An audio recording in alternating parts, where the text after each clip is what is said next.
Um, as we're looking at the Genesis account, you'll notice in the first couple chapters an interplay of three different relationships. The first one being the relationship between humans and other humans. Mark 10:6-8. But from the beginning of creation, again, we're going back to this idea of God made humans in their fullness. God made them male and female. Therefore, a man shall leave his father and mother and hold fast to his wife, and the two shall become one flesh, so that they are no longer two, but one flesh. This shows that we are a fleshed out creation in the image of God. In Genesis, as God is creating humanity, he says, let us create man in our own image. And so in the image of God, he creates them male. In the image of God, he creates him, male and female, he creates them. Sorry, I wanted to get that quote right for you. God presents these things as though they're integral to our likeness, that image that we're presenting of who God is, that relational aspect of who God is, where he has relationship with himself. We see three in one with the Godhead, and then two become one with humanity. Then we also see the human and divine relationship in creation and the human creation relationship. With the human divine relationship, we see this idea of co-creation. This isn't to say that humans are in and of themselves creating things. This is to say that God is allowing humanity to participate in creation by giving us authority over creation. In Genesis 2:19, our example here, now out of the ground the Lord had formed every beast of the field and every bird of the heavens and brought them to the man to see what he would call them. And whatever the man called every living creature, that was its name. God gives Adam the ability here to interact with creation by naming it, to have authority over it by giving it a name. Since this time, there has been a lot of power attributed by different religions, different cults to the idea of giving things names. And that's due in part to the fact that that was one of the first things that God gave us authority to do, was to go and name creation.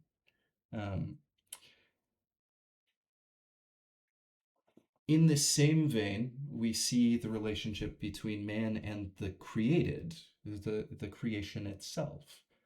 So as God gives us authority, we see ourselves as what Scripture would call a royal priesthood. We have that priestly authority of being God's image here on earth. We are the caretakers of God's creation. We are created with both spirit and flesh, being that bridge, so to speak, between the divine, God, and the created, which has no spirit.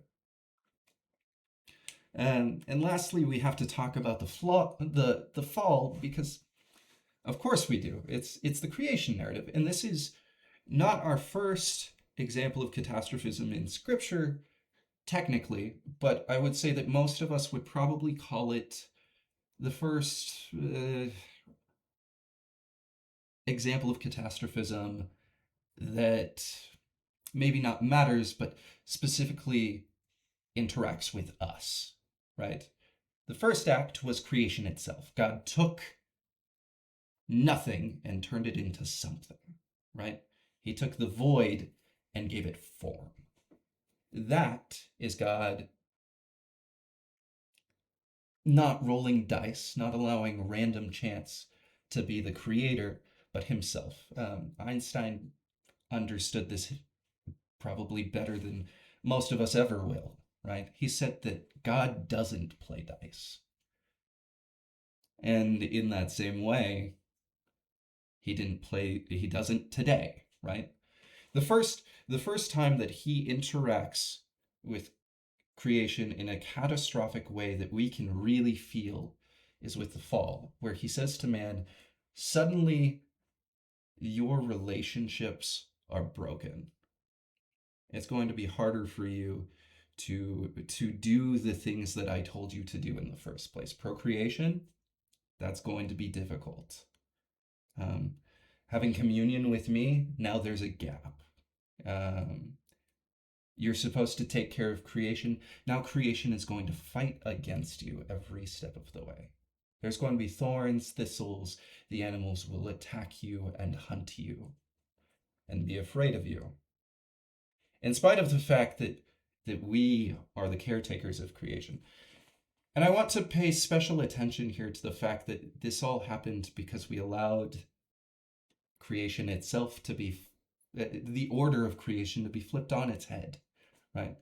We went from being these image bearers of God to listening to the created, to a creature, taking what it said as authoritative, rather than understanding that God gave us that authority, rather than understanding that we are to listen to God as He is the creator.